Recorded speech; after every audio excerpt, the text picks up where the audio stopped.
हिंदुस्तान में इस वक्त वक्फ बोर्ड का मसला बड़ी तेजी से फैल रहा है। जगह जगह बात हो रही है वक्फ बोर्ड की संपत्तियों की।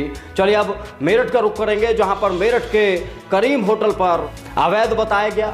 इस करीम होटल को लेकर कई बार विवाद उठते रहे हैं और मौजूदा दौर में ये कहा जा रहा है कि जो करीम होटल था वो वक्फ की संपत्ति पर बना था, यानी कि वक्फ बोर्ड की संपत्ति वो थी जहां पर ये करीम होटल बनाया गया था।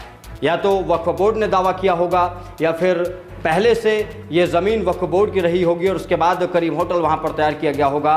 फिलहाल जो भी हो, करीम होटल पर एक बड़ी कार्रवाई मेरठ विकास प्राधिकरण द्वारा की गई है और ये बताया गया है कि भाई ये वक्फ की संपत्ति पर बना था। इस पूरे मामले पर देखिए हमारी रिपोर्ट। ये मेरठ का वही करीम होटल है जिसे वक्फ बोर्ड की ज़मीन पर बनाया गया है, जिस पर मेडा की तरफ से एक बड़ी कार्रवाई की गई है।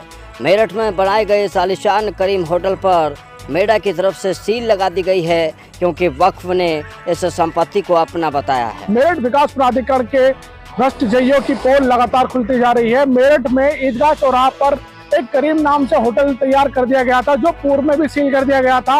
और जइयों की करामात देखिए कि जब वो वक्फ बोर्ड की जमीन पर है और अवैध बिना नक्शे के बन रहा है, तो उसे तभी क्यों नहीं रोका गया। वक्फ बोर्ड के दावे को अगर सही माने तो करीम होटल पर लगातार अधिकारियों और छोटे कर्मचारियों की कृपा बनी रही है, तभी ये अवैध रूप से बनकर खड़ा भी हो गया और संचालित भी होता रहा। दावों में अगर दम है तो ये समझा जाए कि करीम होटल को लगातार सहारा मिलता रहा।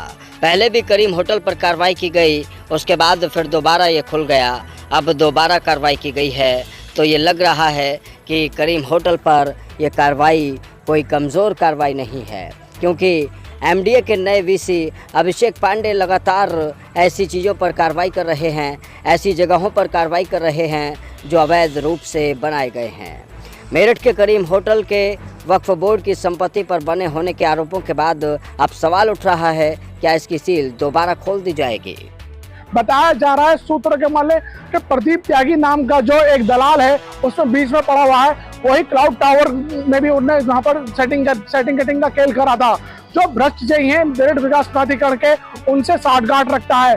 वहीं उनने द्वारा इसकी सील खुलवाई दी गई थी, मगर मेरठ वीसी अभिषेक पांडे की सख्ताई को देखते हुए इन्होंने दोबारा सील लगा दी है। अब देखने वाली बात है कि वक्फ बोर्ड की जमीन पर बना ये अवैध होटल कब ध्वस्त होता है। नेशनल स्टेट के लिए मेरठ से राहुल राणा की रिपोर्ट। करीम होटल को लेकर कई बार विवाद उठते रहे हैं। पहले भी सील किया गया, फिर खुला, फिर सील किया गया, फिर खुला, इस तरीके की बातें सामने आती रहीं।